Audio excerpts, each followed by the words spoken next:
It is time. It's time to stop hiding. It's time to stand up.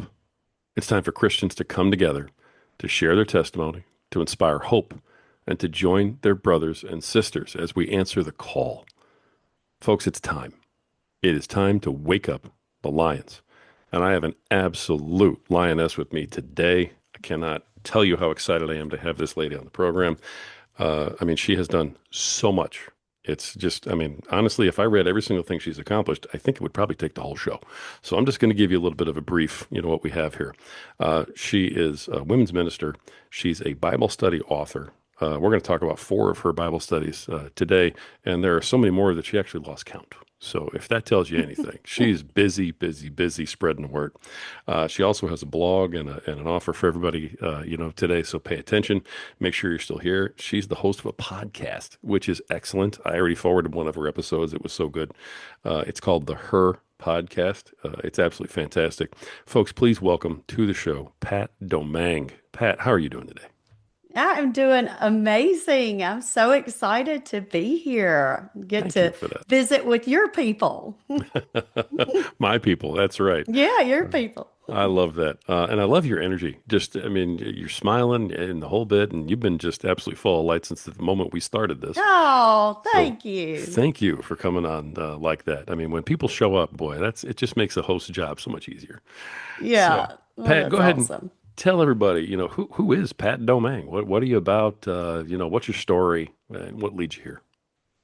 All right. Well, I just would start with I'm a wife and mom and grandmother. I've got three daughters and three adult daughters, and now my fifth grandbaby is 1 month old yesterday. So life is good, right? Um, I have been in women's ministry since 2002 is when God called me to women's ministry. So that was a journey that I was very much not expecting, but it has been the story of my life since. And also, teaching was not something I ever thought I would do, surely not right in Bible studies. But, God likes to take us in those places that we think that we aren't supposed to be in. I can remember when we were very first new to our journey with the Lord, and we had gone to this Sunday school class, and the teacher asked me if I would pray in for the class, in front of the class. And I was like, absolutely not. I will leave and I am never coming back. And she was like, Pat, just sit down, calm down. I won't make you pray. And it's just in that I had always said, I wouldn't pray out loud. I wouldn't teach. I wouldn't do all this. And then God says, oh, I think that's where I'm going to use you.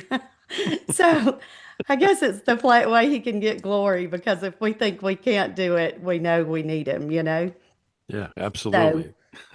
He anyway, always takes I've you where you been don't think you're doing going. women's ministry though throughout like different throughout all of the years that I've done women's ministry at the churches that we've been in, and then even, of course, outside the church walls as well, just writing studies and teaching and speaking and podcasting. I had a Christian women's TV show once upon a time. So I've done a little bit of everything in the women's ministry world, I think. Nice. And now the ministry you have now, you're the founder of the On Fire Ministry. Yes, Do I on have that Fire right? Ministries. And that's Yes, your ministry. that's my ministry. Yes. What made you say, all right, I'm going to go do my own thing to that level? I mean, a lot of people don't even think about something like that, and you charged off and founded your own. I mean, that's just amazing. Somebody yesterday just said to me, when you do something, you're just all in, aren't you? Yes, that is it. I am an all in kind of person. So, um, but I mean, the Lord changed my life drastically. I mean, I have a backstory pre-Jesus. I had just not lived a good life and lived very rebellious. I was raised in church. And in fact, I was there every time the doors were open growing up. And and I had parents, loving Christian parents. I had all the reasons to walk with Jesus. and I still didn't. And I was just rebellious, you know. So I was 30 years old when I came back to the Lord, and it just, He got my heart, and it was all the way, I was all the way in from the point that, now I will tell you, I did struggle because by the time I had come back to the Lord, I was alcoholic. And so it took me a while of to overcome. I can remember reading my Bible every day with a glass of wine in my hand, just not able to let go of the bondage of that. And that was probably a good 4 years. And it was before God called me to ministry.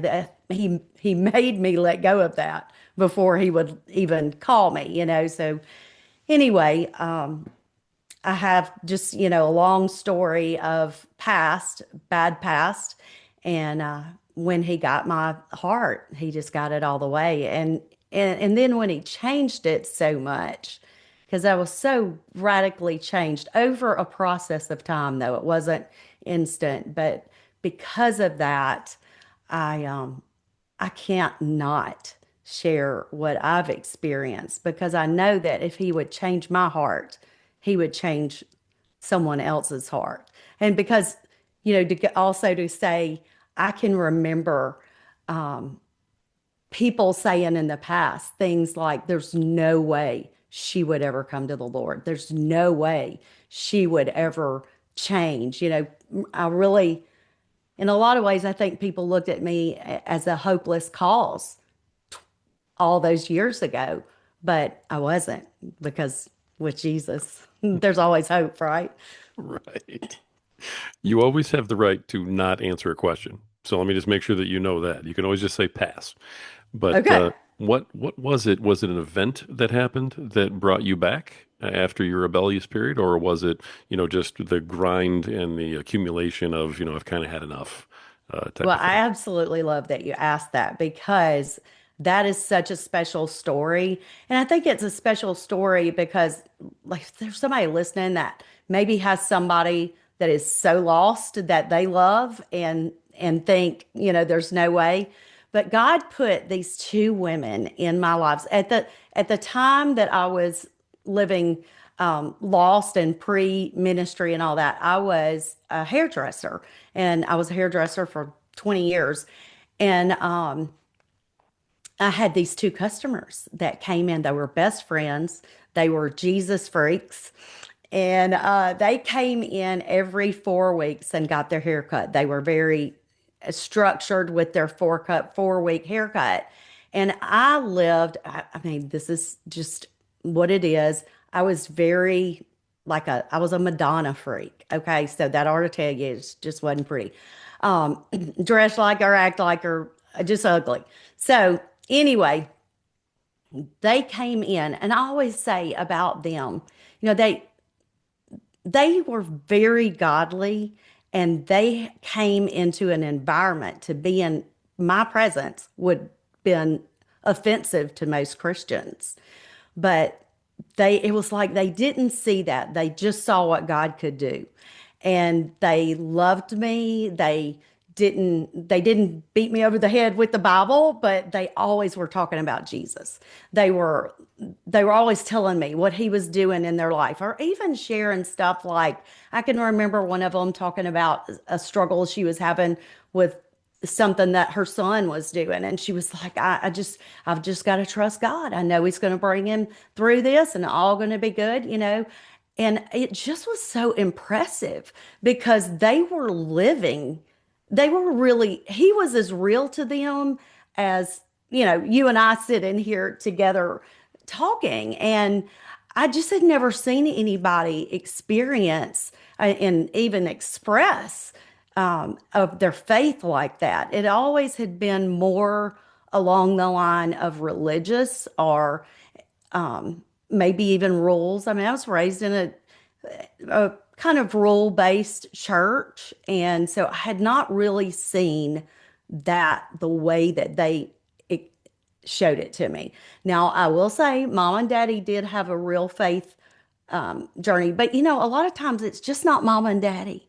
They just aren't the ones that are going to really, now they lay that foundation. I think that's important, but they weren't the ones that were going to bring me back. I had to have somebody else. Yeah. So they were the ones that had really impacted me coming back to the Lord. And this one particular day, both of the ladies' names were Susan.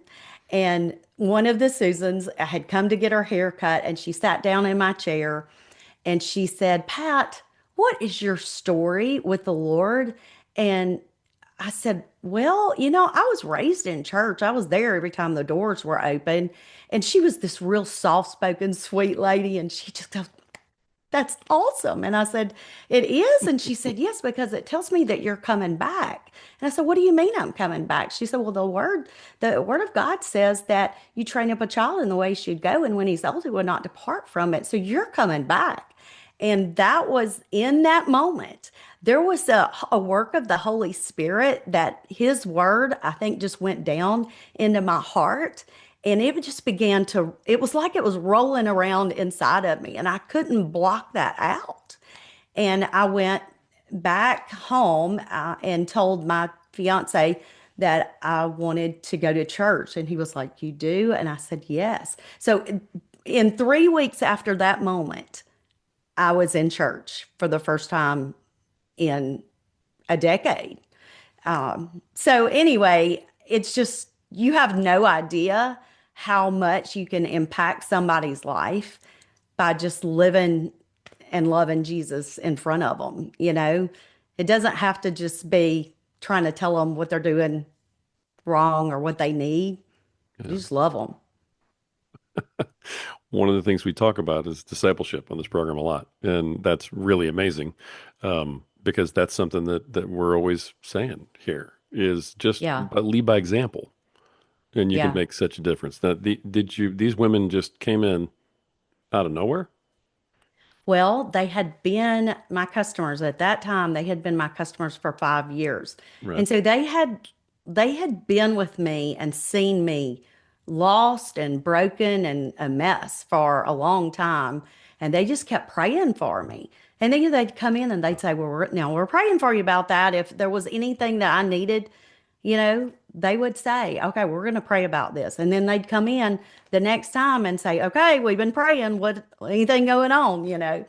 So they just did like that. But one of the ladies actually had been in my life since, since I was probably, I don't know, 7 or 8 years old. She actually was my mother's student teacher. My mother was a PE coach, and she was my mother's student teacher. And so then she had me when I was in the seventh grade. Her first year to teach, she had me in her class, and she quit after that. And I always tell her it's because I ran her off of the teaching. She said, I can't do it if I got to deal with people like that. Oh, but we still are in close communication. If you can't tell, I still get to see her, and she's part of my life. So it's special. That's wonderful. That's a great story. That's an absolute Yeah. great story. So when you reconnected, you were back for good. With Jesus, Hmm. yes. Yes. But I struggled. I really, because I had a lot of shame. I had a lot of, a lot of bondage still from the life that I had lived. And I wanted to be free, and I knew I could be free if I knew Jesus was the answer. It was like when the Holy Spirit came to live in me, he made me know that Jesus is my answer. So I went to church because they talked about Jesus, and I read my Bible because it talked about Jesus. And that was all I knew to do. And I did that until he set me free. That so you said you had a little bit of a hard time. There's a big gap between, he's not in my life and I've started my own ministry. Yeah, So, yeah. what did that look like? Well, oh goodness. Think back to about that. My husband and I, well, we got married right before I came back to the Lord. And one of the things that's been really special is how throughout our entire journey together, God has really had us on the same path. Like wherever we've Great. been in our faith journey, it just seems like we've had a very parallel journey. So that's been neat and interesting to see how God worked in that because I don't think everybody has that. Being in women's ministry as long as I have, I've seen a lot of times that, the women and the men, the wife and the husband aren't always on the same page. And so that can cause problems and issues, but we haven't had that. But I had a lot of people really and truly, I don't know why, other than God just decided He was going to bless me with wonderful people that loved Him, that discipled me. And I mean, like some of them spoon feeding me, just a baby Christian and just walking me through. And the one who was my Sunday school teacher when I came back to the Lord, she was actually teaching us. She was teaching us Bible study on. Oh my goodness, it was David Jeremiah's "Escape the Coming Night." So we were doing that study during that time, and all of this was happening. The friends that were coming to get their hair cut and all of that all was happening at the same time, and we started going back to church and we did this revelation study. And I always say when you do a study of revelation, you're going to meet Jesus. I mean, it's just going to happen, and you're going to have to decide what you're going to do with him. And so because of that, though, she really taught us, and we were really into the word through that. They were bringing us to their house and teaching us at their house. So we were having a lot of fellowship and prayer time. And so, I mean, I really, really had a lot of people besides them invest in me. My mother-in-law was one who was very instrumental in the early part of my life and I mean, I know she did not want me to be the one whenever she met me because I was so not what she prayed for. But then again, now I'm what she prayed for. She just had to change me into that. She had to be a part of that. So, anyway, lots of people, though, really invested in my life during that time. That's amazing. That's amazing. And a mother-in-law Yeah. too. Yeah. I mean, you don't hear that story that often. No, you don't. So that's great. And that's amazing too. You and your husband were walking a similar path then, in terms of Yes. being involved in faith and not being involved in faith and coming back and all Yes. that. So that had to Yes. make it a little bit easier, the two of you working together like that. Definitely did. That's a Yes. blessing. That's wonderful. Definitely so. That's wow. My wife and I don't think have ever been on the same page with this, and I'm still catching up with her. So, but she's That's always had that funny. patience. She's like, Lord, he's a little thick, but just give him a minute. So Oh, it's goodness. always worked out. But that's amazing. Do you feel as though you received a calling to start doing what you're doing, or was this a natural progression Oh, from how things went? absolutely. Yes. I mean, I Okay. had an experience where, I mean, one night I was asleep, and this just one of those moments that I guess it's kind of sounds kind of crazy, but it's what happened.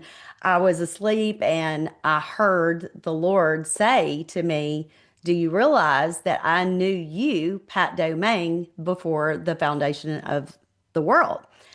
And I just remember opening my eyes and looking around and just kind of listening, and it was not the audible voice, but it might as well have been because it was so clear and vivid. I heard those words, in my heart.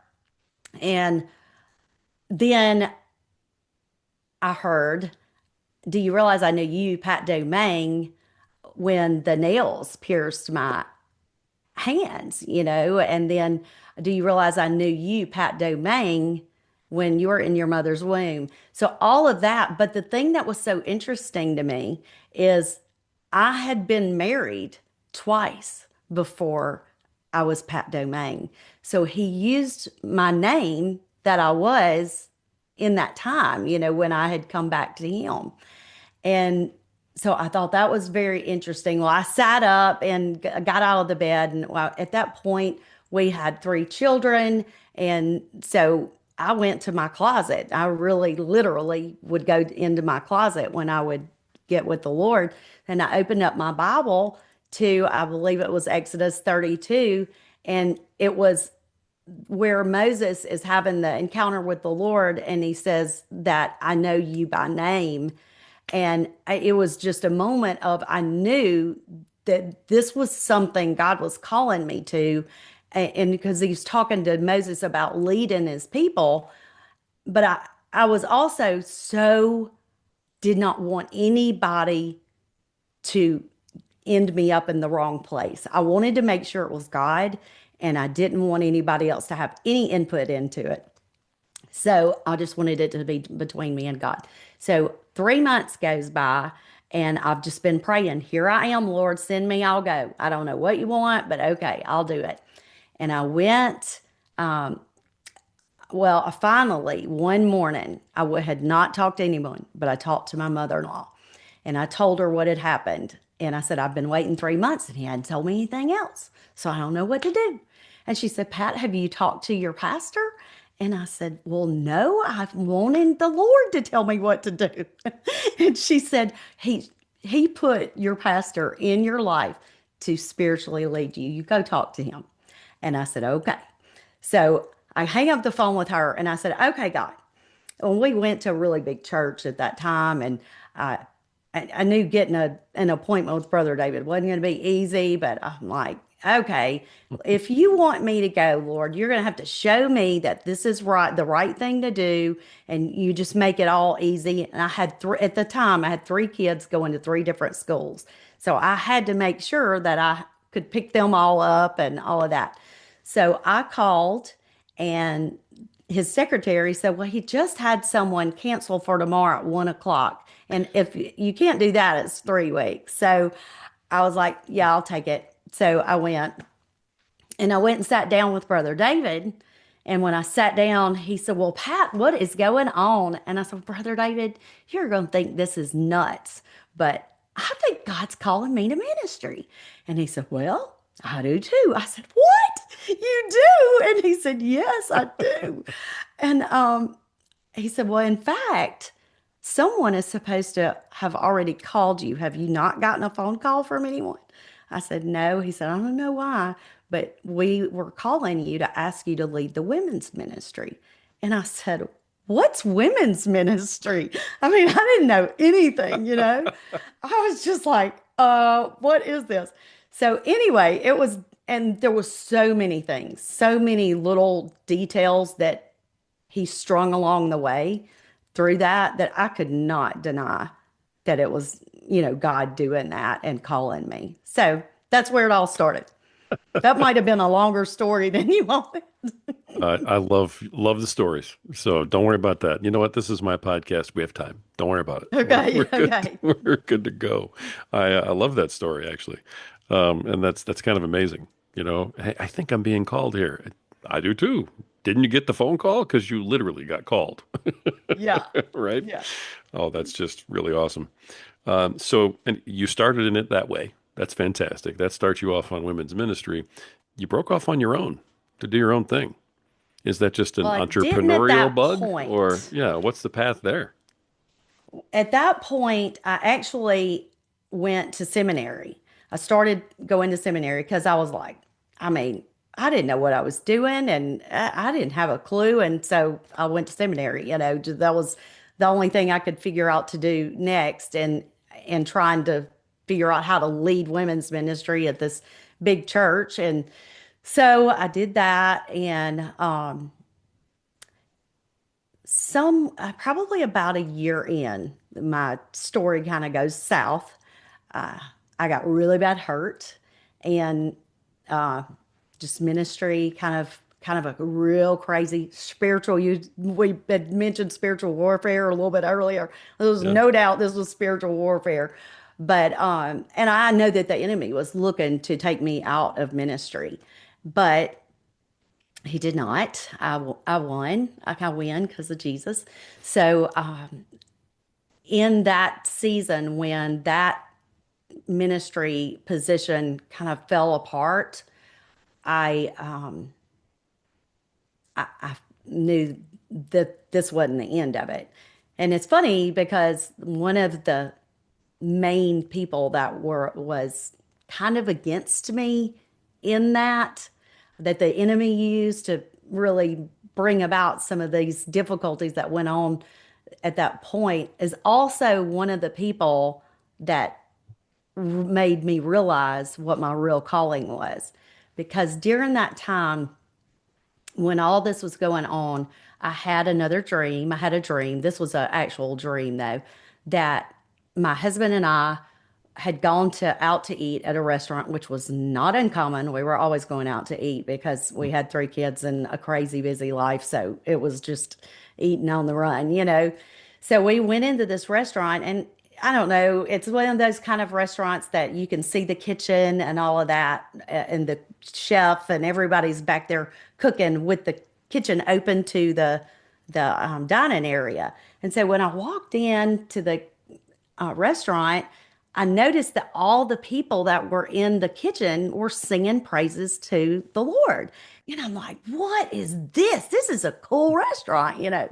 So I go sit down at the table, and there's all round tables with white tablecloths on it. And my husband and I sit down, and I just kind of start looking around the room and recognize that everybody in the room, first of all, besides my husband, they were all women.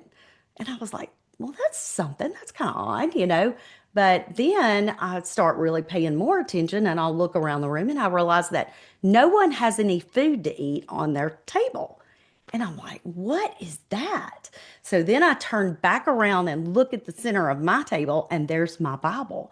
And I picked it up, and I'm like, oh, it's my Bible. And I'm so excited. And I open it up, and I start tearing out one page at a time, crumple it up, put it in my mouth, and eat it. And I'm like, oh my goodness, it's the best thing I've ever put in my mouth. And I tear out another page, crumple it up, put it in my mouth. Oh my goodness, this is the best thing I've ever eaten. And I do this like 3 or 4 times, and then it hits me. Nobody else has anything to eat in this place. I've got to tell them about this. So I tell the lady to my next, you know, I'm from Louisiana, so we're Southern. So I'm like, ma'am, this this right here is the best thing I have ever put in my mouth. You just need to try it. And I said, just tear out a page and eat it. And so she did. And I watched her face light up, you know, and she's like, you're right. It is the best thing I've ever tasted. So I was so pumped up. I get up in the restaurant, turn around to all the other women, and I start telling them, taste and see that the Lord is good. And telling them to take that to take the word and taste the word. So I wake up and I know this is my calling. And so back to the original story where I started was with the person that had really come against me was the one who also, even though all of that, she was the one who said that dream is prophetic. That's your calling. So it affirmed what I already thought, you know. So it's just, you know, but you have to remember that we don't war against flesh and blood. Right. It's principalities and powers of the air and the rulers of the darkness and all of that. So God God does what he wants to do. And we get to be a part of the journey. And it's amazing. You know how to tell a story. Let me just tell you, you know how to tell a story. You really do. All right. So where we are now is that you have your own ministry. You've done these Bible studies. I was looking all over your website. You've done a ton of work. I mean, you are definitely nourishing the masses with what you're putting out there for sure. Um, you made a comment to me that you have so many Bible studies on there you couldn't remember exactly how many there were, which I thought was Well, it's great. not that many, but it's like 13 or 14. I'm just not sure if it's 13 or 14, somewhere around there. The you had kind of a top three listed on your website, and I assume those are the ones that were published, right? And Yes. Well, then the there's newest four one, published. right? Yes. The Yes. newest There's one. four published. So the first one is Quest for Wholeness, Healing Mhm. the Broken. And it really is my story it's my faith journey. It's not my story, it's my faith journey. So it's basically I'm taking someone along the path of the journey of faith that God took me on. Then the second one is the equipped and empowered preparing women for spiritual battle. Mhm. Now that one originally I wrote it while I was teaching youth. So I wrote it for youth girls. So it originally was teenage girls. So I went back and revised it and made it for women. So, and it's kind of unique to a lot of all the other Bible studies uh, usually have like 5 days of homework. This one does, but the fifth day is a story, like a brief fiction story, but a kind of real life little story that then I ask the the person who's doing the study to go back through those days of Bible study and see how it applies to that story. Because I'm what I'm trying to do in that is teach application as well, where they can see how this would play out, in real life. Mhm. So that one's a little different than the other studies. And then the next one is digging into God's word, and that's how to study the Bible, and it's for women as well.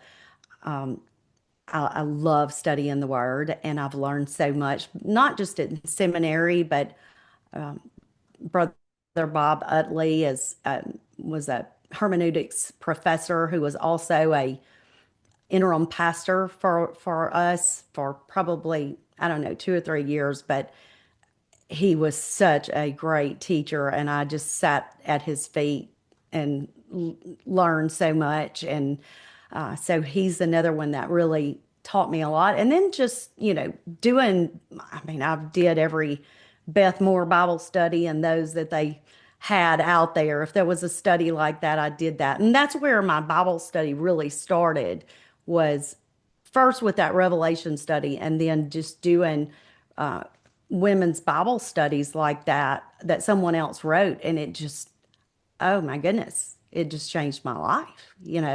So then God started putting it in my heart to do the same thing.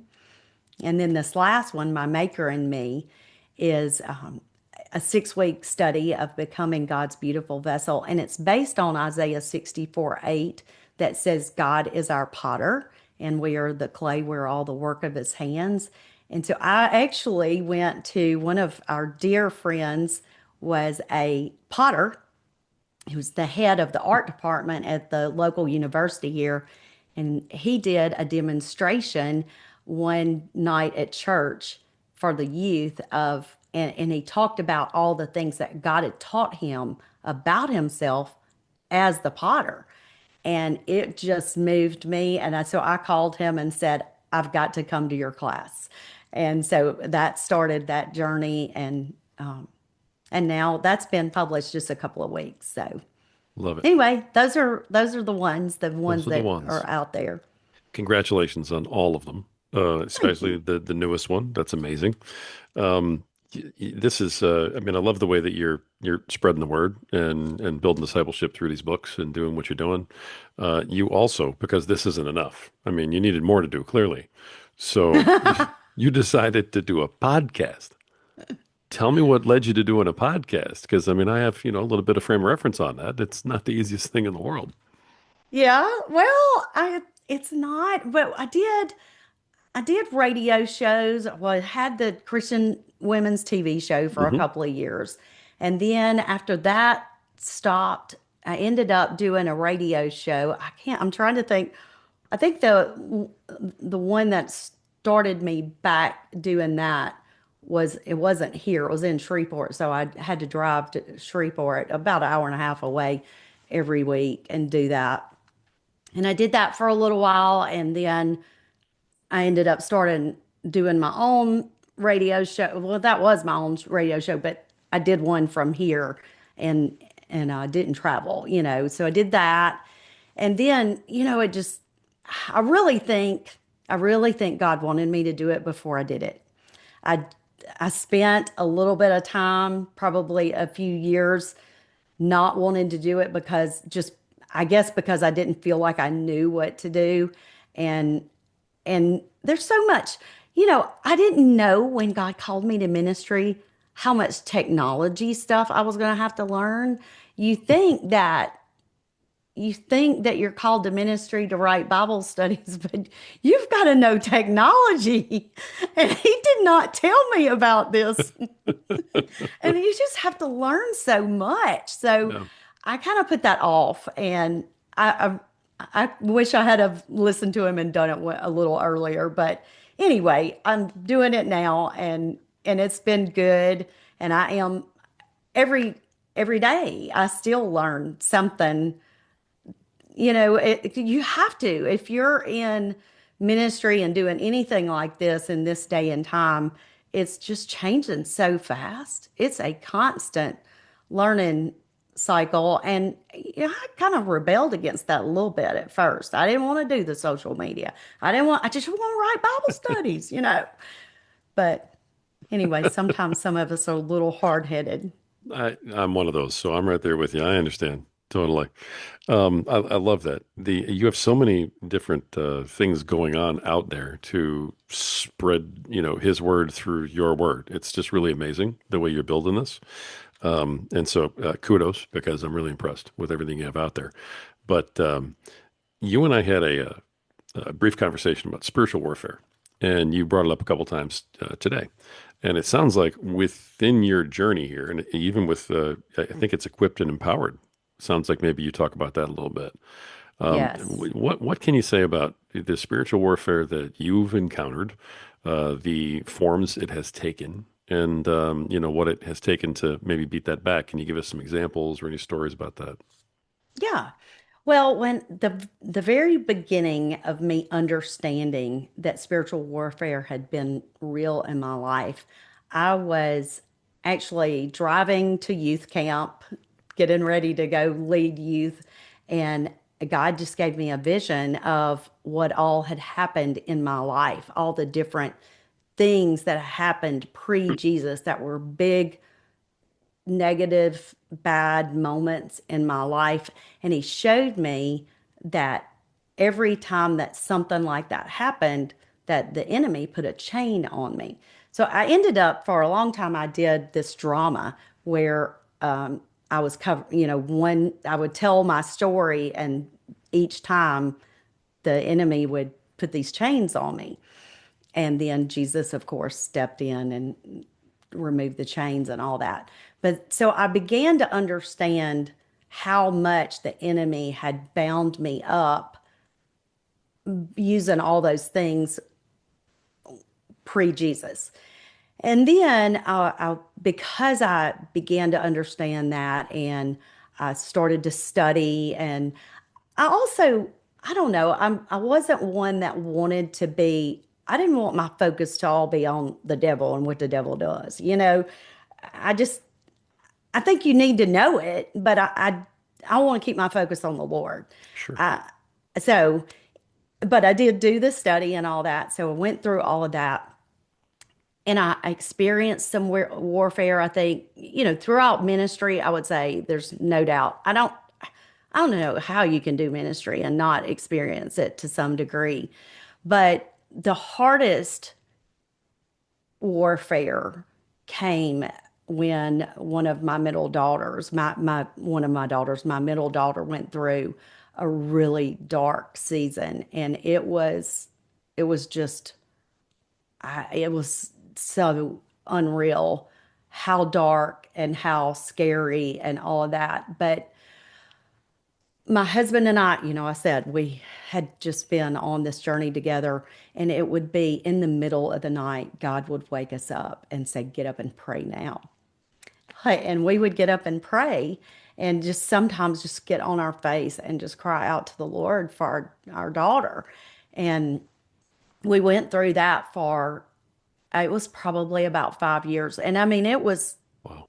she shouldn't have lived through it, but the Lord, she did live through it.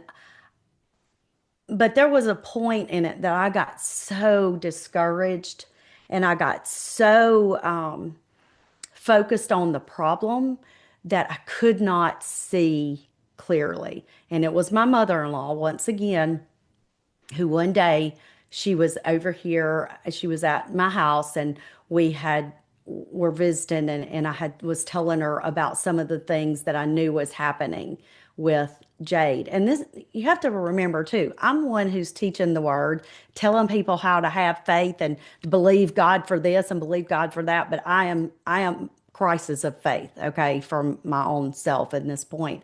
And she said, Pat, you have got to stop looking at what you see in the physical. You have got to get your eyes back on what the Word of God says and stand in that. You call forth what isn't as though it is and believe God for her life, and it was just once again another one of those major points in my life. I got down that she left that day and that morning, the next morning, I got down on my knees and just said, God, forgive me. I've let all of this just cloud my vision, my ability to see you and what you can do.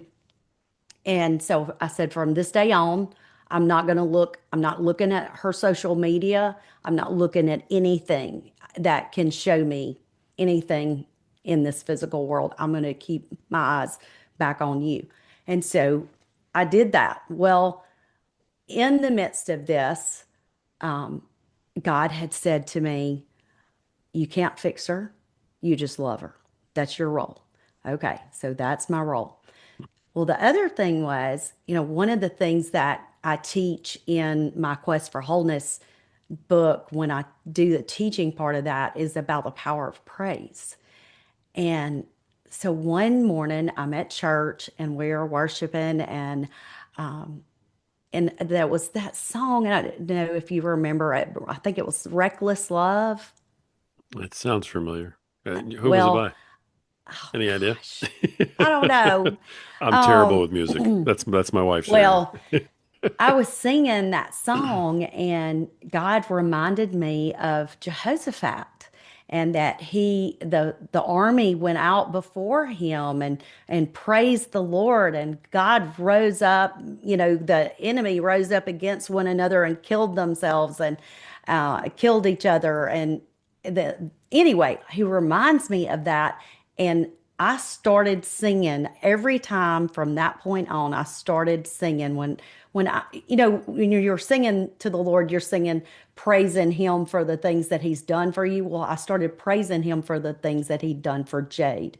And I would sing her name in the songs. I would insert her name where he was going after her, and all of that. And I did that. And it was not long that God started changing. And I don't say that as a formula because I don't, it was a long journey, Yeah. but there is something about the power of praise over the enemy. He just cannot win when we start praising God. So we ended up, but it's been an amazing thing. I mean, she is wonderful, doing wonderful, has two beautiful children now, and just, I mean, we've watched a miracle in her life. So the enemy came in to take her out. Yeah. And I think he came in to take her out not just because of her, but also because of me and my husband. I think it was a family attack. So, Yep. Wow. Um, you know what? I'm so glad to hear that she's doing well now. yes, me That's too. what really matters It's here. wonderful. Yeah, that's congratulations on all that. So, it's amazing the power when you call it up Yep. like that. So, Yep. great story. My goodness, this isn't the first time you've told stories about this stuff, huh? You're a little bit of a pro, I think, maybe. That's really amazing.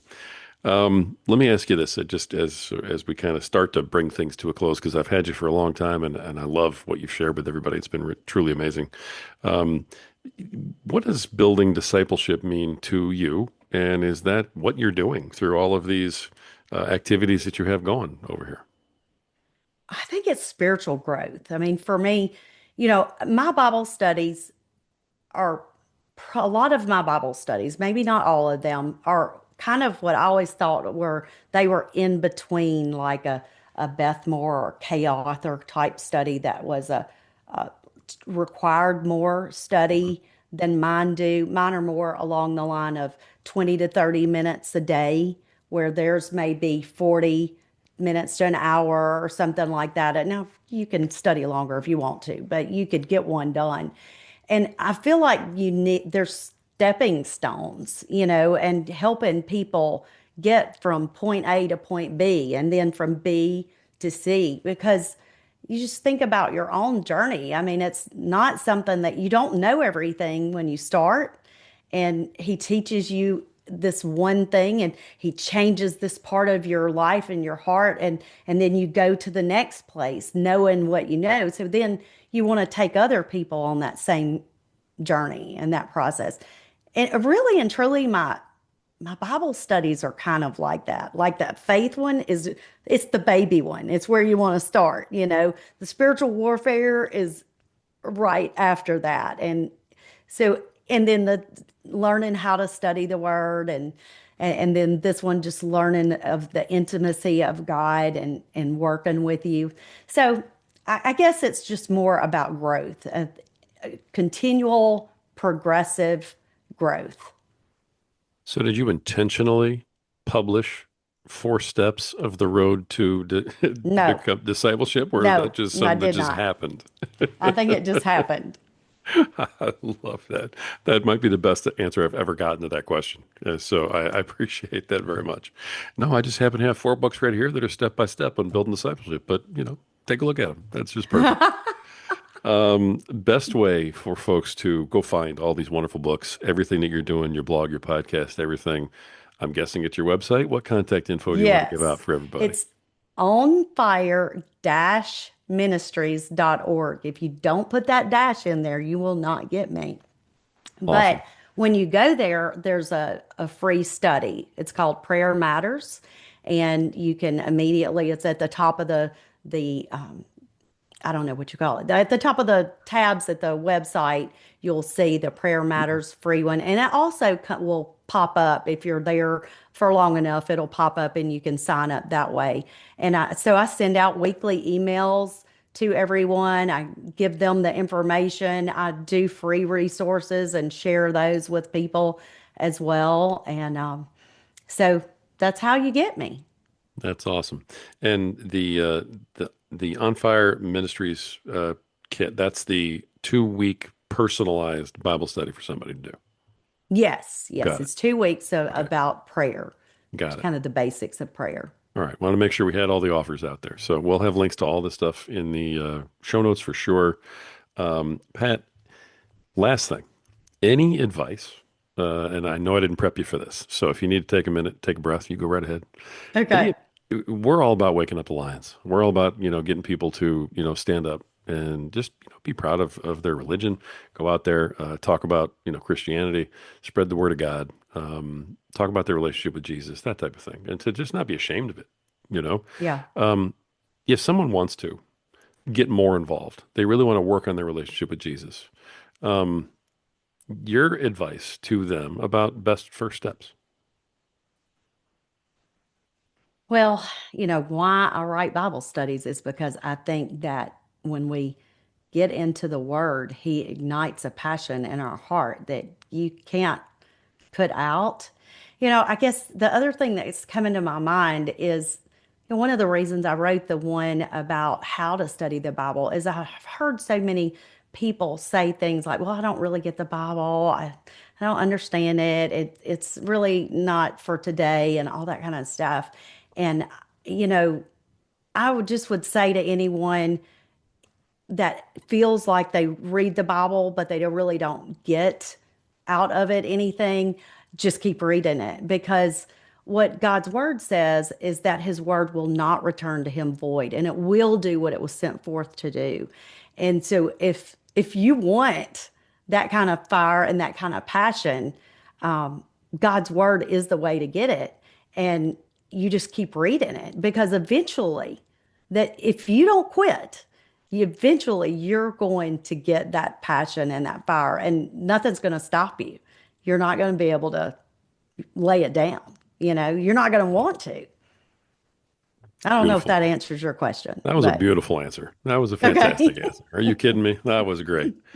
All right, folks, I got to tell you, women's minister and Bible study author Pat Domangue.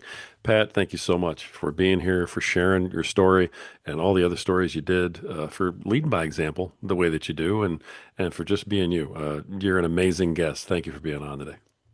Thank you. You're an amazing host. I appreciate it. Thanks a lot. Folks, I am telling you, if you haven't figured it out by now, it is time. It is time to wake up the lions. More than that, though, it's time for you to take your rightful place with your brothers and sisters and let them hear you roar. The world is ready. You're ready. You just have to believe it.